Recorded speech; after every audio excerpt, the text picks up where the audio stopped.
Good morning, ladies and gentlemen, and welcome to the Scott Stedman podcast. Today, we are going to have a very interesting episode with a very interesting topic, a topic that, especially if you are a pastor and you may be a pastor who may be, I guess, quietly struggling with something and you're not admitting to it, or you don't have anybody that you are accountable with, this would probably be the episode to listen to.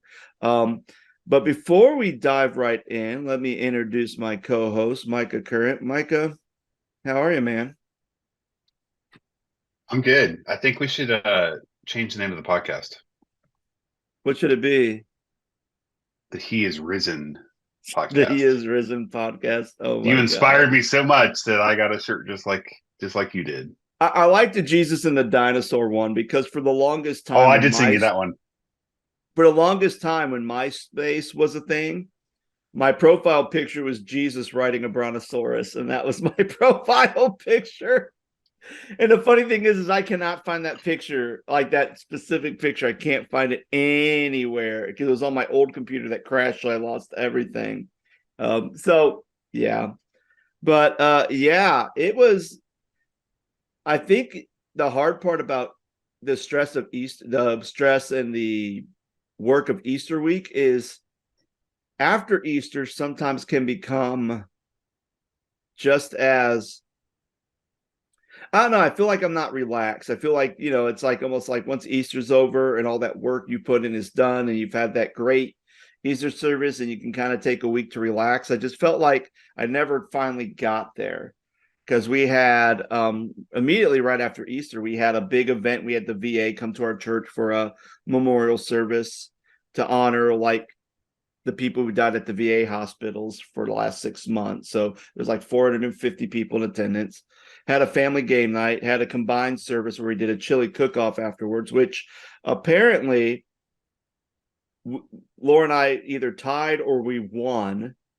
And I'm not sure because I had to leave because I had to pray at the Eagle Scouts Court of Honor ceremony in town. I was asked to do that. So I just been going nonstop since after Easter.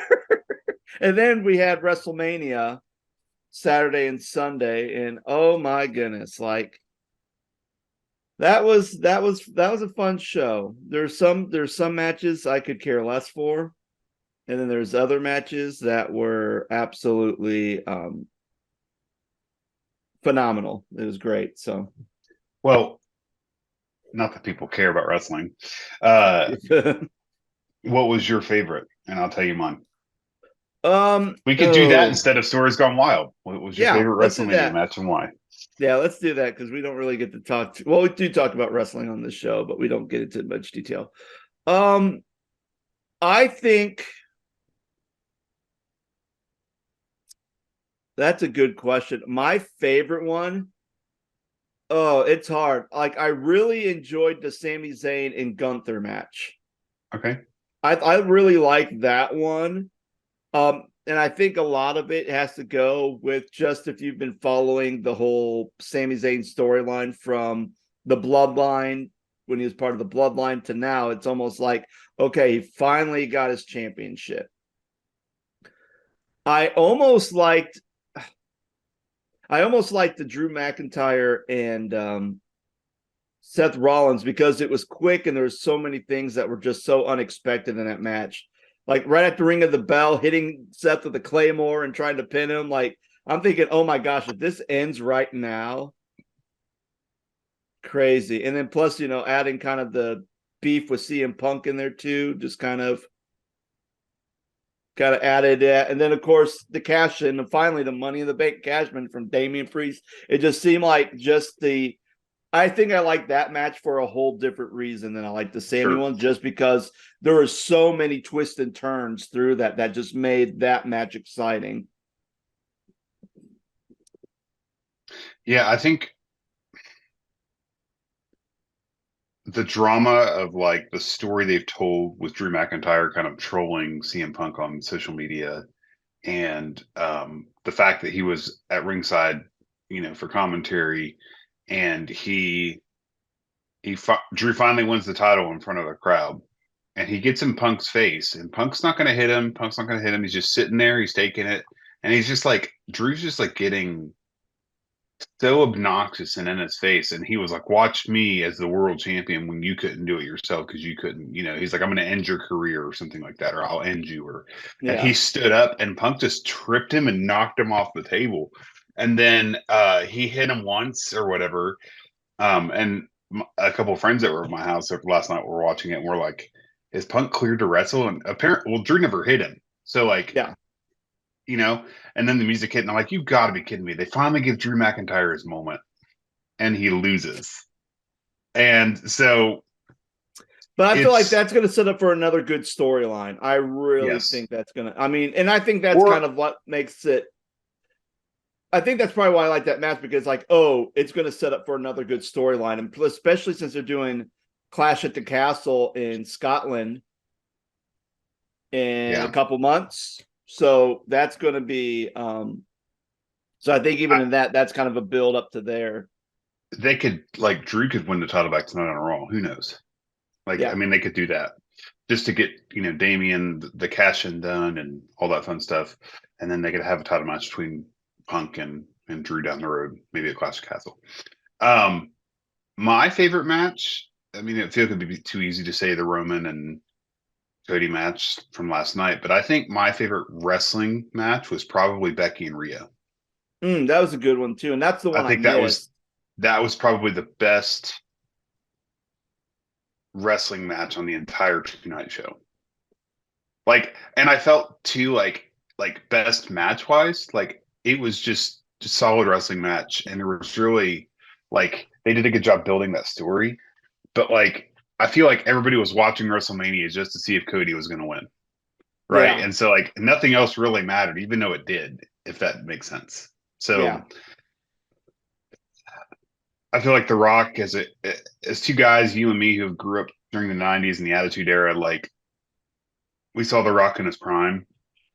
I just felt like The Rock was having a midlife crisis. I just like wrestling wise. He just Yeah. like we were making fun of how long it took him to get to the ring on Saturday. We timed it. It was like 5 minutes and 27 seconds or something that it took him to Yeah. get to the ring. So yeah, Goodness. I'm just I'm glad it's over. I always call the Monday after WrestleMania the Mania hangover day because Yeah. they've got Friday Night SmackDown, the Hall of Fame, WrestleMania Saturday, WrestleMania Sunday, and then there's Monday Hmm. Night Raw, and then there's NXT on Tuesday. Scott, when we were kids, we would dream about having this much wrestling on TV. Oh yeah. Um, Now I mean, it's we were like we were just, happy with just Monday nights flipping back between WCW and WWE. and now there's not enough time in the day to watch all the shows that are out there. Oh yeah. What was your worst match? Since we're still on this WrestleMania, what was the worst match? Um, that's a great question. Wrestling wise, And whatever you think is your worst match. it was probably the 6-man tag with Authors of Pain and Bobby Lashley and the yeah, Street Bobby Profits. Lashley, Street Profits, and what's his Karrion Cross and Karrion Authors of Pain. They Cross. have a new name for their group, and Yeah. then Street Profits and Bobby Lashley. Like that That was match, just was a mess. it was like, I mean, the fact that they had to bring out a special guest referee, which was Bubba Ray Bubba Dudley, to Ray do that Dudley. match. I mean, even Bubba Ray couldn't even save that match. It was just, I don't know, like that. I mean, originally I was going to say worst match, especially if I'm looking at night one. I mean, I thought the tag team ladder match was interesting. And I almost kind of liked how, because I thought usually it was like, oh, they're going to combine the titles. So whoever, because again, I haven't been keeping up with it for a while. So I thought like, oh, someone can grab both belts and we're going to have like the undisputed tag team champions. But now it's like, oh, it makes sense that they can like, oh, one team can get it, another team can get it. So that actually, I thought that aspect was interesting. And there were some good spots, but I just felt like sometimes when you have too much people going on, it's hard to tell a story when you just have too many people in the ring at the same time.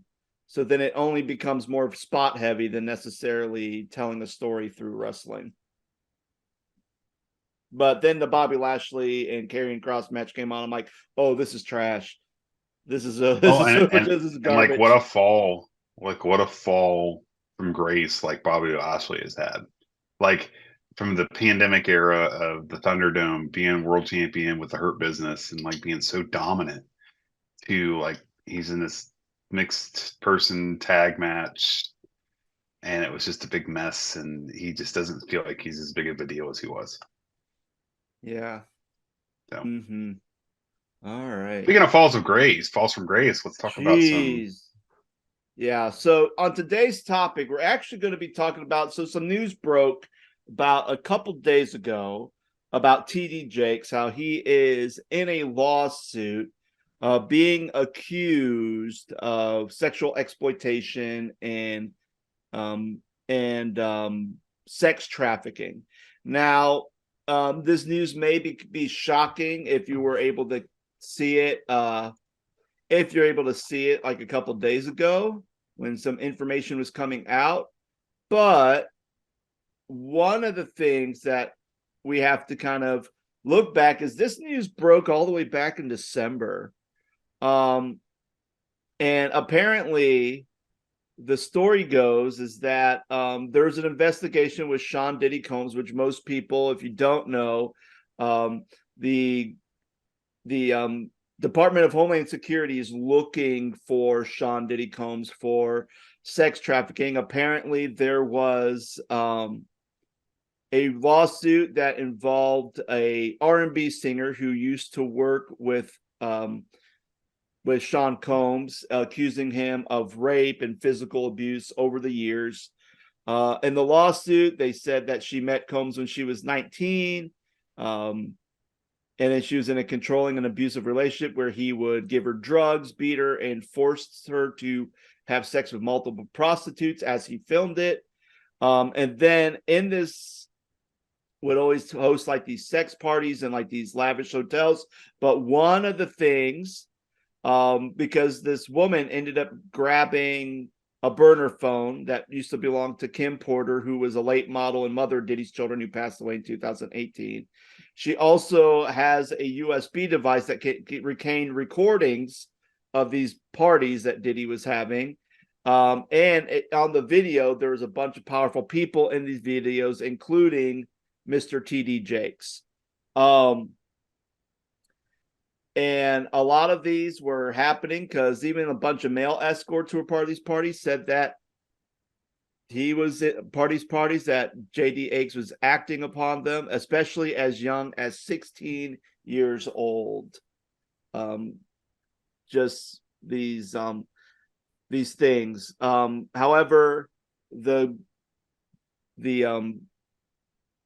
public relations director at TD Jakes Ministry in the Potter House says that this report is false and baseless, and even TD Jakes himself. This is back in December of 2023. Said this on a Christmas Eve sermon. He says that we're going to not let God take away our service. Is going to go, but then he says it's the worst that could happen if everything was true. All I got to do is repent sincerely from my heart. There's enough power in the blood to cover all kinds of sin. I don't care what it is. The blood would fix it, but I ain't got to repent about this. So part of TD Jakes' theology is if I am accused of this, which I'm not saying I am, but all I have to do is just repent and the blood of Jesus is going to forgive me of my sins. And that's going to be it. So that was what happened in 2024. Well, now, since then, the government's chasing Sean Diddy Combs.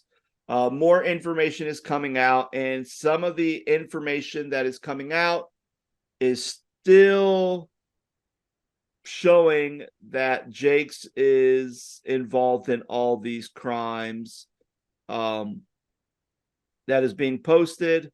However, I don't think they're going to be pressing charges against TD Jakes because, again, they want to find Sean Diddy Combs and get information. But I know they've already raided his house. They had a warrant to raid Diddy's house. So they may have found some stuff in his home that may kind of come out against TD Jakes. It may not, but right now that's kind of what's happening. So here's this big, African American mega church pastor who had great influence for, as far as I can remember. I remember seeing his books in stores, even some books in our church library growing up. So very influential person. And now we are seeing a scandal brewing, and a pretty nasty one.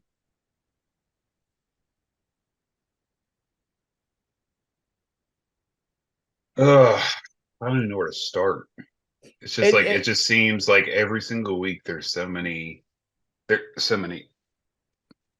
I want to say so many, but like there's a new story or a new um, investigation or new accusations of pastors and leaders of churches, and it's like I think before you hit record, Scott, that you mentioned something about like what uh,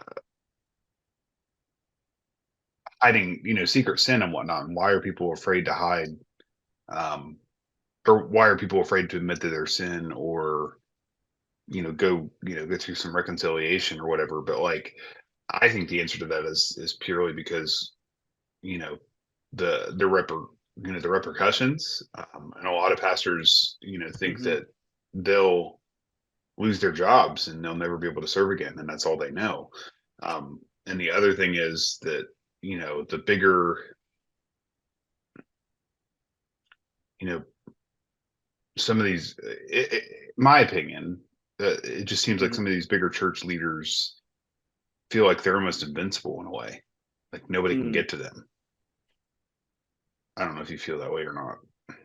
It's yeah, and I think, in some ways I think that's true, because if you are a pastor that has had a lot of success and you would consider yourself, or people would consider you, a mega church pastor, um you know a lot of times when you have a church of over 1,000 people, the structure of how you do ministry is completely different than in your mid-sized churches and even your small churches. And I think when something like that happens, it's kind of a hard part, because um it's such on a grand scale, because everybody's going to know who your TD Jakes is. Everybody's going to know who your Bill Hybels is. Everyone's going to know who your Mark Driscolls are. And when you see these pastors who have had not only influence within the Christian community abroad and across different denominations, but even people who don't go to church, or people who wouldn't associate with the church or Christianity, they probably know who these people are, because they're just big names. Like oh, this person's offering the prayer for the president dinner or president breakfast or whatever. So, these people are in these positions where they are highly sought after for a lot of different things. And the fact that something like this is coming out, like, it almost goes back to when we first, like, one of the first scandals we ever talked about was, besides the Hillsong one, was the thing with Matt Chandler, and how we're like, what's going on? Like, and we're kind of sitting there going, well, there has to be something more, right? Because this doesn't make sense. Well, I mean, at least this one makes sense. Like, even if it's false and it's baseless, or if it's true, at least we know this is the issue. Here's the sin that's in question. Here's the wrongdoing that's in question. And you're just like, yikes. Like, this is pretty heavy stuff. Like, this is bad news. And it's been interesting, because I've been thinking about this, but now we've been seeing a lot more, or at least reading a lot more, of the government or Homeland Security really cracking down on a lot of these sex trafficking rings, whether they're associated with a high profile individual or not. And part of me thinks that probably part of that has to go back to Epstein Mm. in that list, and just seeing like, oh, well, we're going to start investigating these people now, and now we're starting to see, and I mean, in some ways it's great because I think a lot of times human trafficking has become such a huge topic, or at least I know, like the last few years when I was lead pastoring, every February we do like a thing on church on human trafficking, and we talk about certain things, and we even knew that even in our little small city in Virginia, that we knew that there are certain spots where people are trafficking, like people kind of know, because this is where usually, because it's a prime spot, you're close to the interstate, so if something can go down and if something goes wrong, you could get the heck out of there, get on the interstate and just start flying, and that's it. So there's just a lot of human trafficking stuff that's been happening. So now that the government's really cracking down on it, and they have at least a list of everybody who's associated with probably one of the biggest traffickers in the world, like, and again, a lot of powerful people. These aren't just like your crummy, like slum underbelly people.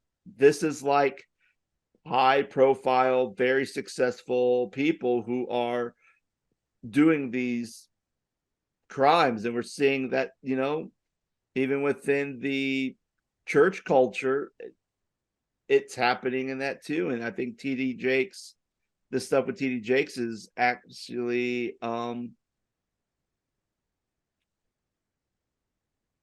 are very concerning. It's sad, really. But I think it also goes to the question, like you mentioned earlier, Micah, like, why is it that when pastors are struggling with something in their lives, maybe they're struggling with a sin, why is it hard for them to come clean? I would say power, giving up that power. Um, Afraid of not being able to hold credentials, um, not be able to lead churches anymore. I Mm, mean, let's just be, and I'm not downplaying the severity of the situations, but like it would also depend on what that is, right? Like if you're having an affair, you're married and you're having an affair. Um, like with obviously with the TD Jakes thing, like that's a much grander oh yeah. set of situations and circumstances, especially with sex trafficking in that conversation. Um, I think that we have to be careful as leaders and pastors of churches, and I think that we forget that. I think we often forget the reason we're there is to be in community and to really work out, as Scripture says, our salvation. Mm-hmm. Um, and we've been attending this Baptist church yesterday, or we've been attending this Baptist church, and yesterday, Pastor Tim started a series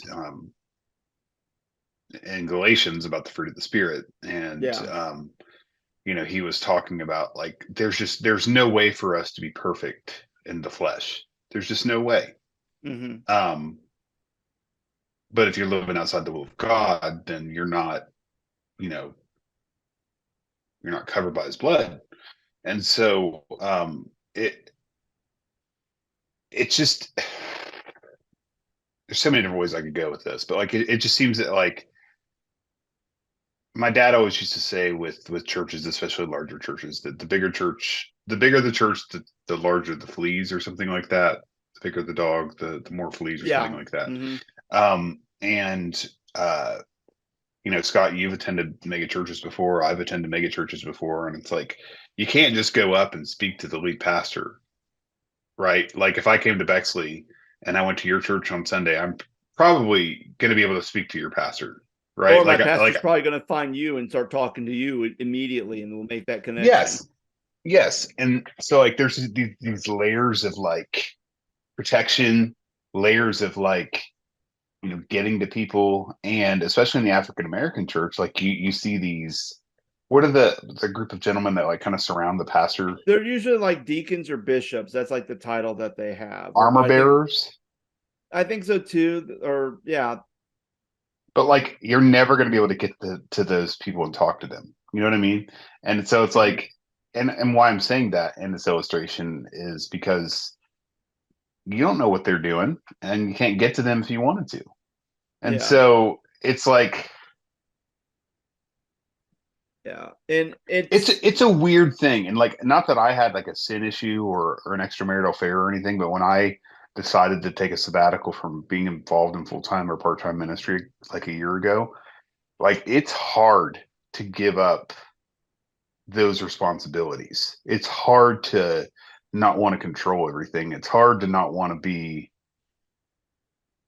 you know, actively yeah, involved. And like, you know, yesterday we were in church, and they were, the worship had started, music had started, and I looked at Elise and it's like, I really miss leading worship, but I don't miss the stress that goes along with leading folks, or yeah, um, having beef with the sound guy, or the live stream not working, or hmm, but like in the moment a year and a half ago, I was struggling and wrestling with the idea of giving up that leadership. yeah, It's like a drug, right? When it's so good, it's good, and when it's so bad, it's bad. And hmm, so, um, another thing in respect to megachurch pastors, I looked up right before we started recording, but TD Jakes is worth like $20 million. yeah, So like he's never gonna have to worry about money ever again in his life. hmm, So when you have money, it's nice to not have to worry about money. But when you don't have money, it's hard. And so when I say money and power, that's exactly what I mean. I mean, like, what do you think? Like, as far as like the idea of pastors giving up leadership and being caught in scandal, and why are they so afraid to come forth and say, "Hey, I really do oh, struggle too," or "I'm going through this," and X, it's Y, Z. well, I think a lot of it has to do with I kind of like what you're talking about. It's hard to give up control, and I think there's kind of a pride issue. I was going to say And pride. Yeah. and here's the thing: like if I was an accountant and I was caught in some type of, and let's say I was just caught in something that wasn't embezzlement, but some type of wrongdoing, and I got fired from like my accounting firm. I could go to any other business. I may not be doing accounting, but I could still go to any other business and do any type of money. I could be a banker, I could be a bank teller, I could do a lot of stuff and still be involved with counting money, doing things. It's not going to affect my my career. Like it'll affect it a little bit, but I could still find a job that fits with my career. When you think about a minister, if you go to school to go do ministry, and that's all you want to do, you just want to do ministry, and then all of a sudden you're caught in an affair or something happens, and then you're kind of, you not only cannot no longer are you in ministry anymore, but then you're going through a credential committee, and then you may be your credentials may be suspended, or your credentials may be revoked, and then all of a sudden, what are you going to do? And I think that's a lot of fear of pastors, because it's like, well, if I'm trained to preach and I'm trained to care and do ministry for people, if I lose that, I don't have anything else to go. I can't go and be the CEO of a company. I can't go and do this because you don't have the skill set. The other thing too is, I think the other thing too is it also has to understand the culture that a pastor creates. I mean, and I know a lot of times, like you mentioned, like sometimes pastors feel like they're on a pedestal or they're invincible. And a lot of times I always struggle. Well, is that because that is the expectation of the congregation, that they have to have this person that's leading them that is this perfect individual, the spiritually perfect individual that does no wrong, that is leading people to God? So you're kind of like following this perfect piper as everyone follows that person to have a deep relationship with God? Or is that just the kind of the culture that the pastor puts on themselves? Like you mentioned, sometimes in a lot of African American churches, there's always like a row of people standing in the front. When I went to Bishop Clark's church down here in Columbus years ago, I saw the same thing. I didn't know what that was, but it was like, oh, okay. But you had people who stood up there who, as Bishop Clark was preaching, you had people who kind of stood right in front of the stage and were just standing there. Like it was almost like I don't want to say henchmen, but it was like your armor bearers. And they had their culture. But even if you're in a Caucasian heavy church, whether you're small, medium, or large, are you a pastor that kind of puts yourself as, well, I know everything. I'm the pastor.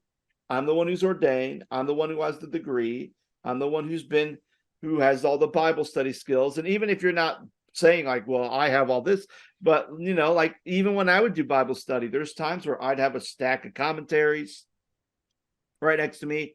I'd have my computer with all my digital stuff. So in case if anyone asks a question, I could plug it into my software. I could pull it up and I could say, hey, here's kind of what this person's saying. Here's kind of a good map of how Paul's journey is. Here's this. And I'm just able to quickly pull this stuff up and know a bunch of stuff, which then gives the impression that I'm very knowledgeable about this stuff. So in some ways, maybe people feel like, well, Pastor Scott's so knowledgeable about the Bible and about Jesus and about everything about the Old and New Testament that, we can ask him anything. So in a way, I kind of make myself like the pusher man. You know what? People have a need and I'm able to give it to them because I have the skills. I have the ability. I do the work. And because I create that, then automatically people are automatically depending on you as a leader because you have already set that culture in motion. And I think at the end of that, if you are a pastor who has set up a culture where you are the figurehead of your church, as the person who is leading people, guiding people, and doing all that, and you're the main source, then obviously if you are struggling with something, you don't want to give that up because you don't want to, A, disappoint people. You don't want to let people down. B, you don't want to ruin your lifestyle because even though you're not the CEO of a company, even if you're a small church pastor, you still are in a position of power. So you don't want to lose that power. And plus the idea of, well, what do I, if all this information comes out and the worst case scenario happens, where do I go? What do I do? Because I can't go and be a pastor again. I can't go and work in a church again. I can't be in a very high power position anymore. Probably gonna be flipping burgers at McDonald's, and that's going to be my career now because my whole life is ruined.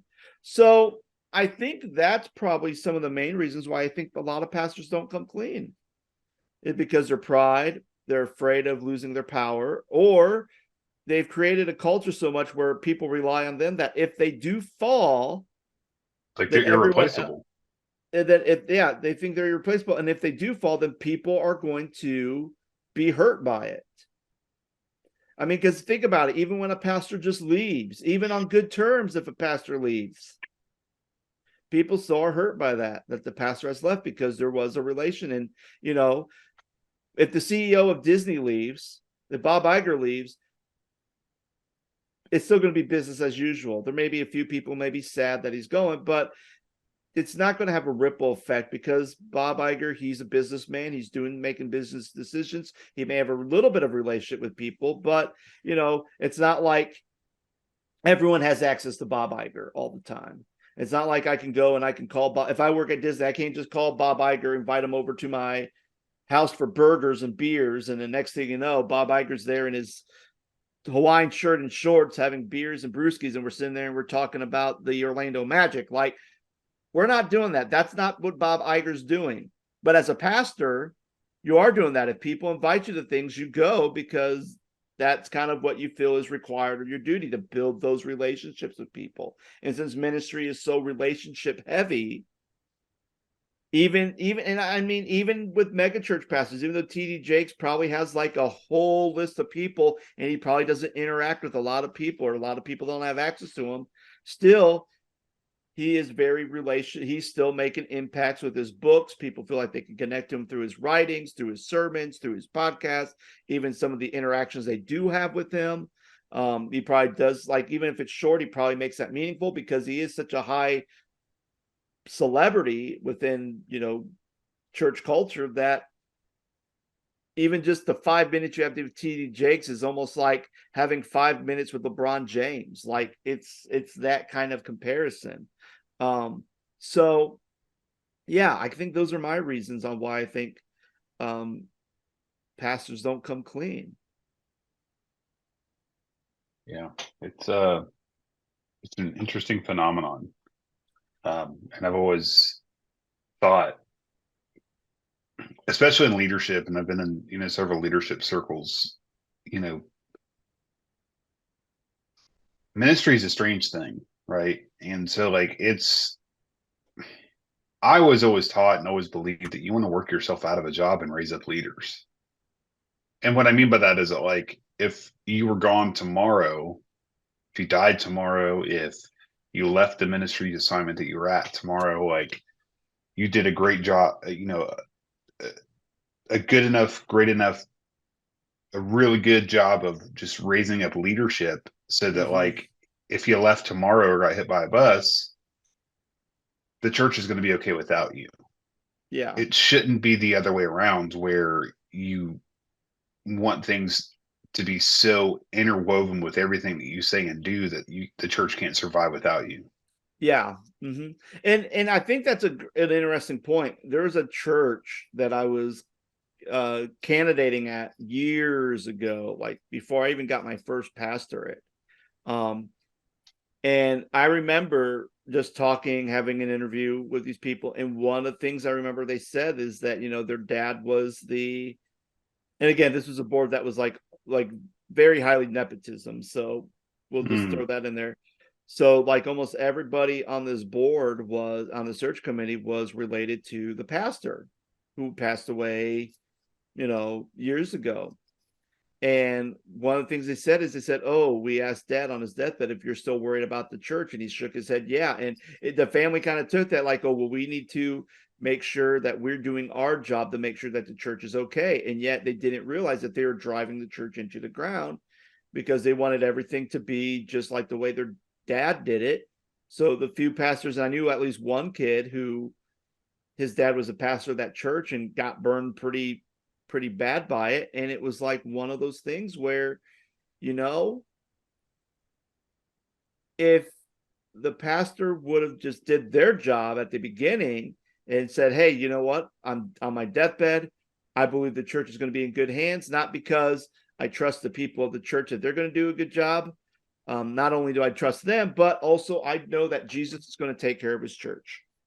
If Jesus is going to take care of his church, and everybody, and I did everything I was as a pastor to train people to make sure that they're following Jesus with all their hearts and they're doing their best to produce fruits of the Spirit and everything else, then I don't need to worry about it. And we're good. How did you feel in that moment going into that? You're interviewing for that church and you were like, you saw all that it was like, you're like, red flag. Well, you know what? And this was my first ministry thing, so I probably wasn't really thinking red flag. In hindsight, I'm like, oh. And it was one of those things where I preached the next Sunday. I did my sermon. And then I got ghosted. Didn't hear back from them. And it wasn't until 2 months later, I got a phone call saying, hey, Mr. Pastor Stedman, we would like to have you come back to speak again. And it was at that point where, even though I didn't have anything else on the docket, I didn't have anything, I hadn't really accepted a position yet, I just kind of said, well, I'm sorry. I'm sorry. I'm just not available now. And I just kind of left it at that. And I wasn't available now because I really didn't want to go there. And it wasn't until later I found out that the parsonage that the church had, that the widow of the pastor was still living in it. and they weren't going to move mom out. So, Oh, story's gone wild. oh yeah, I thought we weren't doing stories gone wild this episode, You but snuck one in today. I know. But here's the other thing, and here's the other thing. But at the same time, I also think the other thing is how, if you're, and again, it goes back to the pastor and how are they leading people, and I'm going to share this story because this is a story I haven't shared in like a long time. But there's a person who is very influential in my ministry. And eventually, I got word that something happened with this person and they were going to be leaving the church that I was a part of, that I was working under with this individual. And again, I never really talked to this person because this person kind of, blocked everybody, unfollowed everybody, unfriended like a majority of people. So it's like, okay, I don't know why, because I never did anything, but I just kind of got unfriended. So I'm like, all right, okay. So I didn't really get to hear the source for the reasons why or what would happen, but apparently from just a couple of people who I would deem as trustworthy, this pastor had an emotional affair. Nothing got physical, but there's just like a lot of strong feelings that were happening with this pastor and another pastor. The other pastor kind of felt convicted and felt like, we need to come clean, and I need to come clean. We need to come clean and talk about this. And again, nothing physical happened. Nothing. This is all emotions. And of course, the lead felt like that wasn't a good idea. So because the other one wanted to come clean and the other one did not, the one who was in power, who had the most power, decided to make a motion to fire the pastor. And then the associate decided, wait a minute, you don't have the power, or according to our bylaws, you don't have the power authority to fire anybody without a thorough investigation on the reasons why.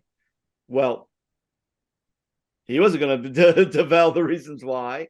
So that got a third pastor involved in this. So the third pastor started really figuring out what the heck is going on. And because of that, ended up finding out what happened. And it just became this lengthy process of denial, and the lead left to kind of go on like a little mini sabbatical to kind of figure stuff out, come back. And I tell the story because throughout the whole process, the main pastor in the story, who eventually ended up leaving, believed that if I would have just came clean and said something, my career was going to be over. Everything was going to be done. And yet, when I talked to other people, especially people who were part of the leadership at that time, they would have said, if he would have came clean and said, hey, here's what's going on. It never got physical. But there's definitely some attraction that's happening. And like even if we're having staff meeting, if so-and-so put their hand on my back, it meant a lot more than just a good pat on the back. Like there's really something going on here. The leadership of that church would have been very compassionate and would have said, okay, let's try to figure something out that is going to help benefit both of you. That's going to help, figure out what's going on, because obviously there's some emptiness going on, which is why this is happening. And they would have been, and frankly, if this person still wanted to serve as the pastor at that church, probably still would have been able to, if they would have just came clean, especially right in those infancy stages, and said, hey, here's a struggle, here's what I'm dealing with, and I need help. And I think a testament to just not only the people, that congregation, but just a testament of the pastor, that was something that the pastor always proclaimed. And it was like one of those things where it's like, if you would have just trusted and believed that this congregation was the congregation that you have been leading to be more like Christ, to be loving and compassionate and humble and all these things, the story would have been different. But because you wanted to continue to deny and throw people under the bus and try to get other people fired and make life very miserable and start ousting other people in the lead who were in leadership, it kind of became nasty and it became very messy. And it was one of those things where it didn't have to be, again, if someone's pride didn't get in the way, if someone truly believed that if what I'm doing has made a change and that my leadership team has changed and they're being more like Christ, like, I think it's okay for me to come out and say, hey, I'm struggling with an alcohol addiction. I'm struggling with a drug addiction. I feel like I'm starting to have feelings for another person on staff, and I'm really struggling. I don't know what to do. And it's those type of things which, if a leadership board of a church is doing what they're supposed to do, then I think there's a lot of grace that can be given. And even if someone said, hey, I did this, there's been times where I've known pastors who've gotten divorces and they thought their careers were going to be over. And yet the church was saying, hey, we're going to give you some time to go sabbatical. And at the end, they said, we still want you as our pastor. Yeah, you went through a divorce. Yeah, we know what the Bible teaches about divorce, but we also know that there's grace and forgiveness. And we feel like that you've been doing a great job. And it's unfortunate that this marriage failed, but you have done everything you can to try to make the marriage work. It didn't. We still want you to be our pastor. And they kind of made that decision. And especially in that scenario, that pastor ended up still the pastor of the church that they're pastoring at in Northeast Ohio. So the thing is when it comes to bearing any type of secret sin, the best thing you could always do is come clean. I mean, come clean to your family. I mean, first, if you need to, come clean to your therapist, come find a therapist or a trusted pastor, come clean to them, everything else. But then I would say, come clean to your leadership at the church. And again, and if you're a pastor, you feel like you can't do that, then you really need to examine two things. A, am I too prideful and I need to humble myself? Or B, is the culture of this church not that healthy? And if it's not, then maybe you probably shouldn't be there, because maybe, I hate to say it, but maybe that might be the cause that's escalating your secret addiction, or why you're trying to hide everything, because you just don't trust the people that are on your leadership team.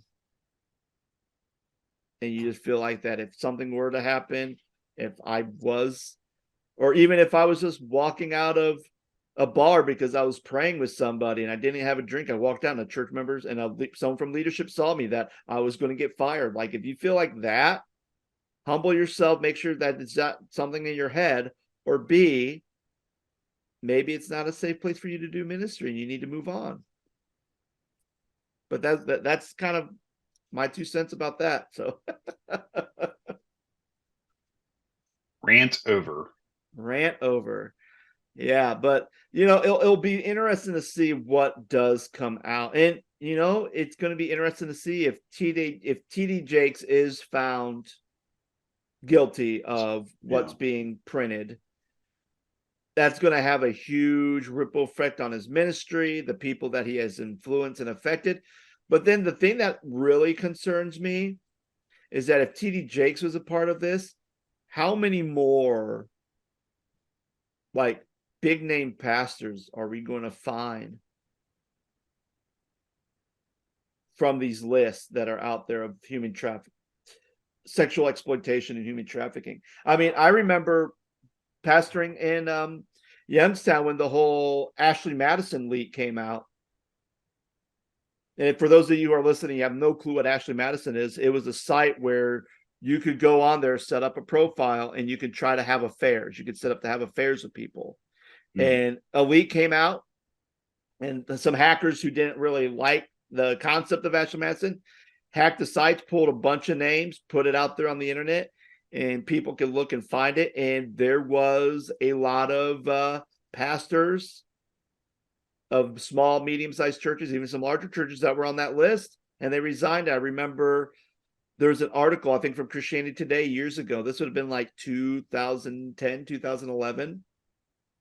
But there was something where it was like, oh, if the Ashley Madison leaks came out on Thursday, then this Sunday would be Resignation Sunday, because there'd be a lot of pastors who bought into this site, and they now have to resign because all that information's out there. And it was sad. And I think that's the thing, in the scriptures where it says anything that has been hidden will come to light. And I see that true. Like, even people who are in the most powerful positions, even though they may have more money, more resources, more something to kind of keep things hidden, eventually it's going to come to light.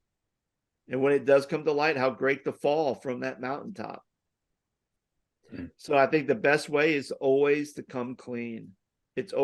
I would rather come clean and know that I did the right thing and just kind of put myself up on the mercy and grace of Jesus Christ, and hopefully trust in, like, if I was doing the thing that I need to do as a pastor and did the thing that I need to do well, and have taught people to be humble and grace and come clean immediately before anything seriously or darker took place, then I would hope that I would receive grace. And if not, then that's okay. At least I have received grace from God. And I can at least go saying, well, I no longer have to carry this burden, because carrying a sin and keeping it secret for so long is a heavy burden. I would not want to keep that heavy burden for so long, because you'd be lying and covering up your tracks and doing so much stuff to try to keep face, to keeping up appearances.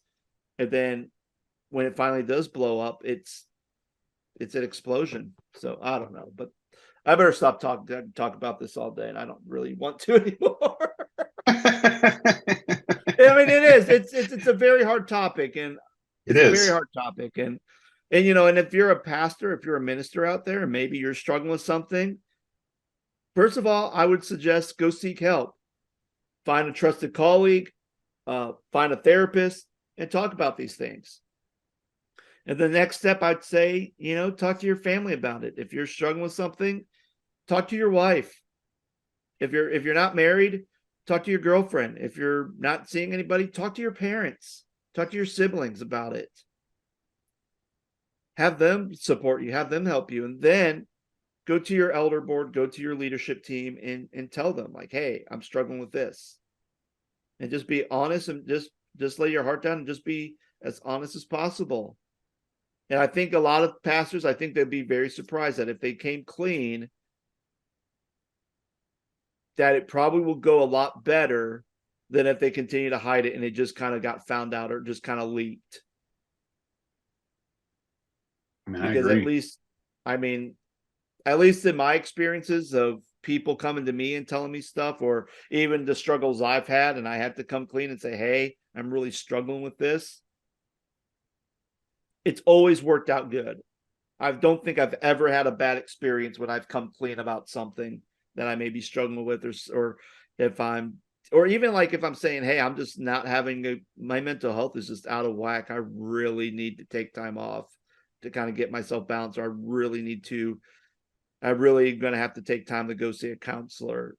And so I'm not going to be around in my office for these few hours because I really need to get help. Like, I think in some ways that's more honorable than me trying to hide it and continue to trudge through because, I'm going to help build this church up and do this. Like, no, you're going to build the church up by making sure that you're healthy yourself and making sure that you're not having to carry a heavy burden yourself. Yeah, I couldn't agree more.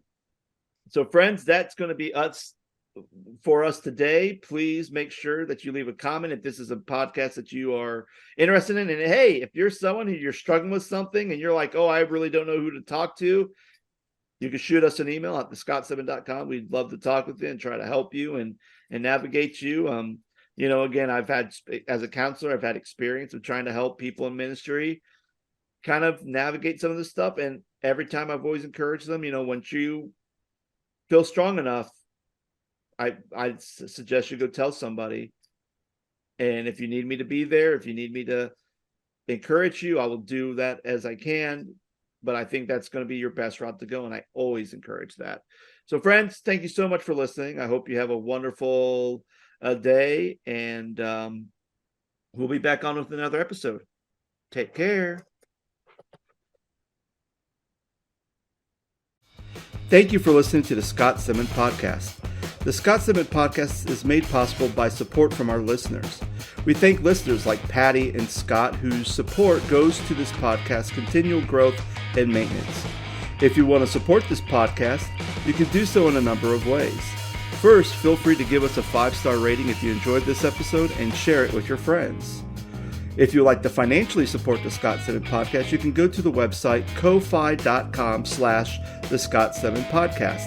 That website again is ko-fi.com/the Scott Stedman Podcast. Thank you so much for listening.